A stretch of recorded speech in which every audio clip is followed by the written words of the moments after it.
BJP में अभी समझिए कि पूरे एनडीए में एक लीडर है नीतीश कुमार, और कोई लीडर तो है नहीं कोई जिसका विजन, कोई सोच ही हो। भाजपा में कोई लीडर बनाने का भी प्रयास नहीं किया, जैसे तैसे लोगों को मंत्री बना दिया, लीडर बना दिया, संगठन में दे दिया। उस तरह से सुशील मोदी, मंगल पांडे वगैरह तक ठीक था। उस समय लगता था कि बीजेपी में संगठन में कुछ है, और लेजिस्लेचर संगठन सब पर सुशील मोदी का प्रभाव था।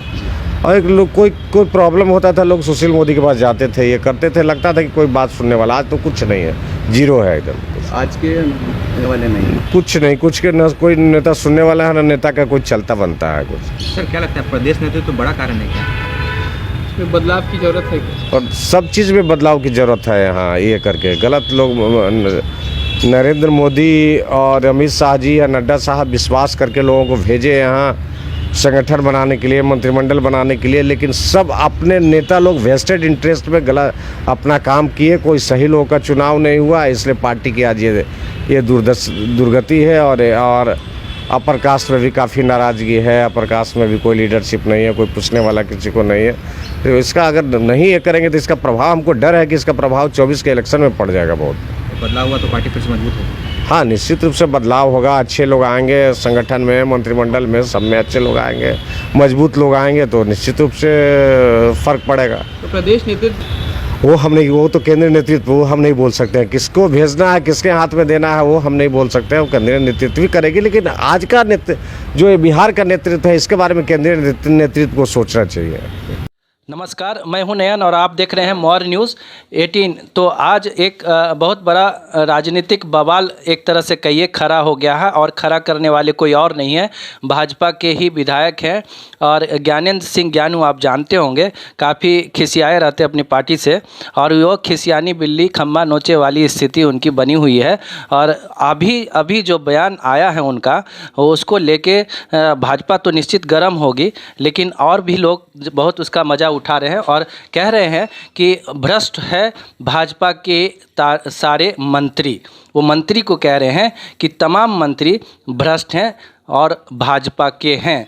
जदयू को उन्होंने क्लीन चिट दिया है, लेकिन भाजपा पे उनका बहुत बड़ा निशाना है। नवल किशोर यादव जो बेबाक बोलते रहे हैं हर चीज़ों पे, आज उनके साथ हम बातचीत कर रहे हैं। भाजपा के एमएलसी हैं, उपनेता हैं, और ये जवाब देंगे कि ज्ञानेंद्र सिंह ज्ञानू का अगर ऐसा बयान आया है तो इसको किस रूप में देखते हैं। नवल जी, नहीं, उनका जवाब है, उनका सवाल है। आप जवाब उनसे लें तो ज़्यादा बेहतर होगा, क्योंकि वही बता सकते हैं कि कौन कौन भ्रष्ट है, किसके साथ उनका संबंध है, भ्रष्टाचार में वो कितना नज़दीक हैं, या फिर किसी भ्रष्ट मंत्रियों के लाइजनिंग करते हों तो उनको जानकारी है। हमको तो जानकारी है नहीं। आपको जानकारी है कि कोई भाजपा के मंत्री भ्रष्ट है या किसी के साथ आपने लाइजनिंग किया हो? जब तक आप लेन देन का संबंध स्थापित नहीं करते हो, तब आपको पता नहीं चल सकता है कि कौन भ्रष्टाचारी है और कौन बेहतर है। तो उनको कहीं से लगा होगा, लोगों के साथ लिप्त होंगे, तो इसलिए वो बता रहे हैं। बाकी मुझे कोई जानकारी नहीं, और कोई भ्रष्टाचारी भारतीय जनता पार्टी में रह नहीं सकता है।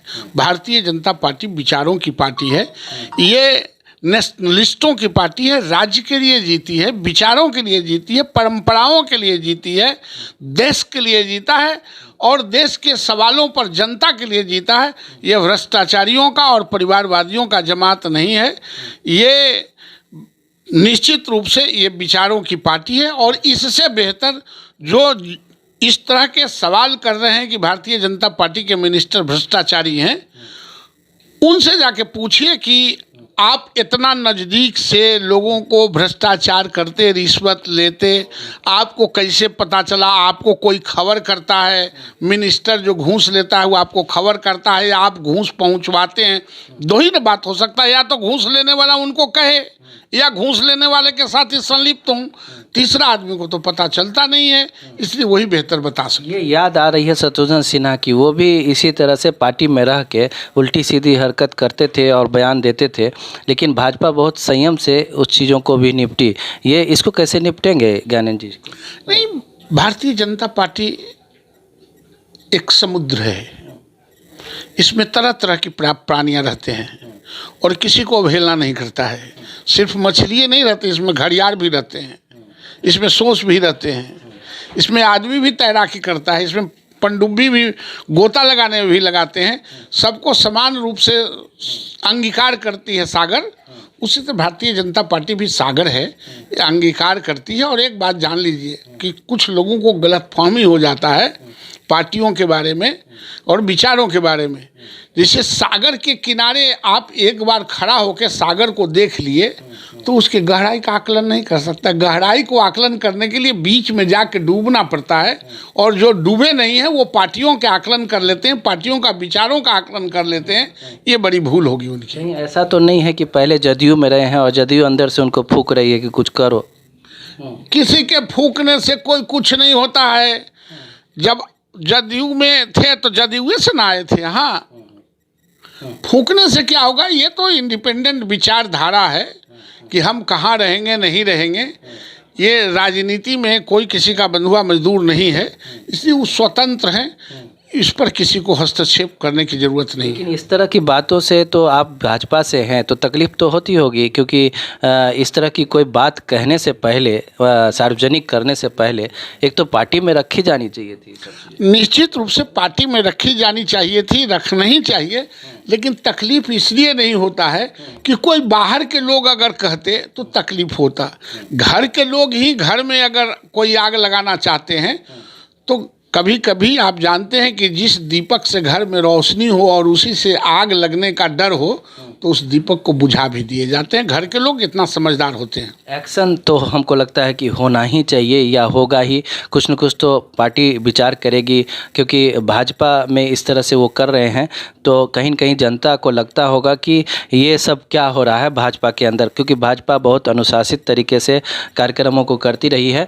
तो एक ऐसे विधायक जो अगर इस तरह का बयान देते हैं तो जनता भी उसको देख रही है कि ऐसा क्यों हो रहा है। भाजपा के हमारे सीनियर लीडर हैं, इसलिए कोई भी बात को रखने से पहले अपनी बात को सही तरीके से जानकारी लेना चाहते हैं। नवल किशोर यादव कह रहे हैं कि हम इस चीज़ों को देखेंगे, समझेंगे कहाँ क्या है।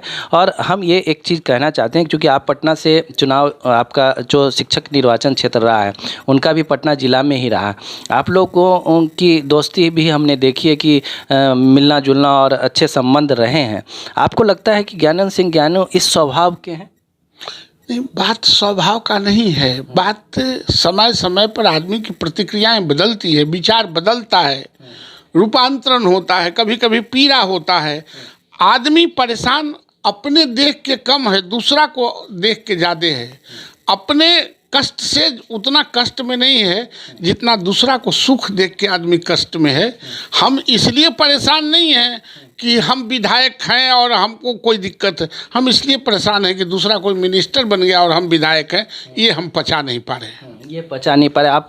लोकोक्ति बहुत, कहावत बहुत बिहार के चीज़ों में आप संदर्भ में, इस मामले में अगर कोई दो शब्द आपकी कोई अगर लोकोक्ति हो, आपकी कोई कुछ बात है तो आप बताइए। तो कुछ नहीं, इसको क्या कहेंगे? आई माई के झूला न बिलाई माई के घंघरी। मतलब क्या हुआ? मतलब यह है कि जो पार्टियां तय करती है अपने निकटतम डोर में, वो सबसे पहले जरूरी है। घर में जो परिवार रहते हैं, घर के परिवार को पहले देखा जाता है, दरवाजे के बिलाई को पहले नहीं देखा जाता है। आई माई का झूला क्या बोले?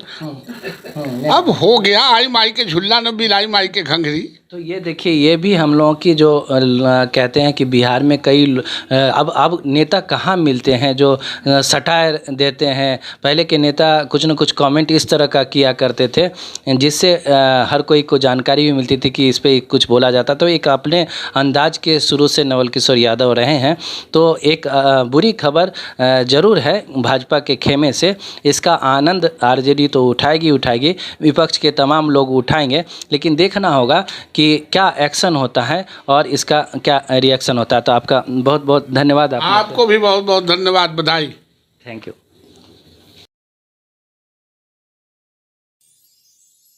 रेशम है ना